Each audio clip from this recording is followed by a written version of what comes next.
Hi to everyone. I am Usha. Today topic is differences between brand identity and brand image. Differences between brand identity and brand image. Brand గుర్తింపు మరియు brand చిహ్నం మధ్య గల తేడాలను వివరించండి. Brand identity. Brand identity develops from the source or the company. Brand గుర్తింపు మూలం లేదా సంస్థ నుండి అభివృద్ధి చెందబడుతుంది. దీన్నే బ్రాండ్ ఐడెంటిటీ అని అంటారు. Brand image. Brand image is perceived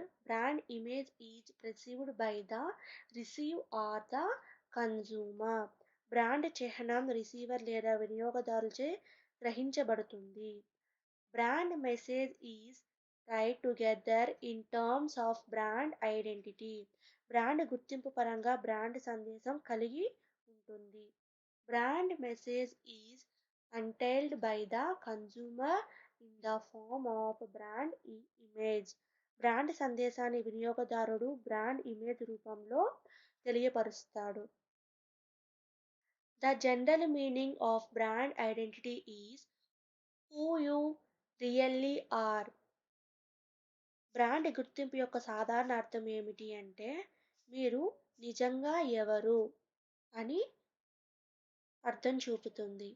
the general meaning of brand image is how market perceives you. Brand image యొక్క సాధారణ అర్థం ఏమిటి అంటే మార్కెట్ మిమ్మల్ని ఎలా గ్రహిస్తుంది. Its nature is that is substance oriented or strategic.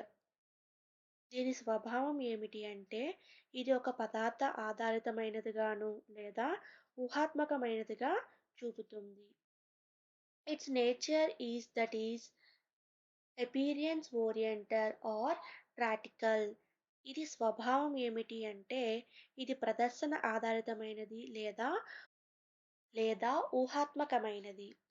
Brand identity symbolize forms reality. Brand గుర్తింపు సంస్థల యొక్క వాస్తవికతను సూచిస్తుంది. Brand image symbolize perception of consumer. Brand చిత్రం అనేది వినియోగదారుల అవగాహనకు ప్రతీకగా ఉంటుంది. Brand identity represents your Dzire.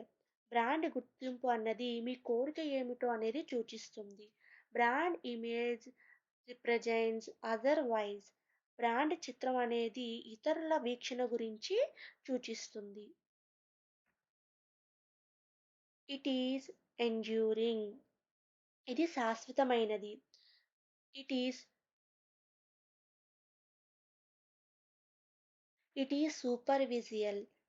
ఇది ఉపరితలము కలిగి ఉంటుంది. Identify is looking ahead. గుర్తింపు ముందుకు సూచిస్తుంది. Image is looking back. చిత్రము వెనక్కి తిరిగి సూచిస్తుంది. Identify is active. గుర్తింపు అనేది చాలా చురుగ్గా ఉంటుంది. Image is passive. చిత్రం అనేది నిష్క్రియాత్మకమైనది. It significance where you want to be. ఇది మీరు ఎక్కడ ఉండాలనుకుంటున్నారా అన్న దాని మీద సూచిస్తుంది. Its significance what you have got.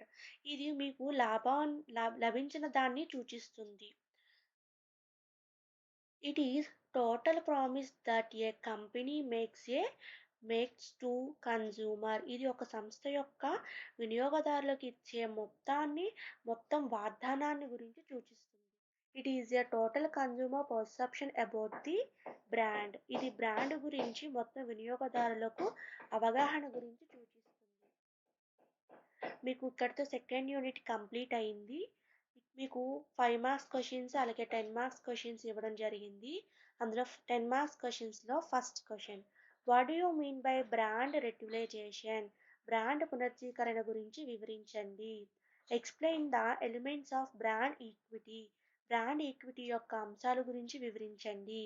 What are the advantages and disadvantages of high brand equity. Brand equity యొక్క ప్రయోజనాలు మరియు లోపాల గురించి రాయండి. Discuss cost, price and consumer based methods of brand equity. Brand ఈక్విటీలోను పురాతన పరంగాను ప్రైస్ పరంగాను, వినియోగదారుల పరంగాను బ్రాండ్ ఈక్విటీ యొక్క ధర్మాలు గురించి వివరించండి. 5 marks questions. Explain the sustaining brand equity. Brand equity నిరంతరంగా కొనసాగించడం గురించి పూర్తిగా వివరించండి. What is brand reinforcement? Brand ఉపబలము గురించి వివరించండి. Differences between brand equity and brand image. Brand గుర్తింపు మరియు బ్రాండ్ ఇమేజ్ యొక్క భేదాల గురించి వివరించండి. రిఫరెన్స్. మీకు సెకండ్ యూనిట్ ఇన్ఫర్మేషన్ అంతా కూడా ఈ వెబ్సైట్స్ నుంచి నేను గ్యాదర్ చేశాను. www.slideshare.com, www.tutorialplans.com. Thank you.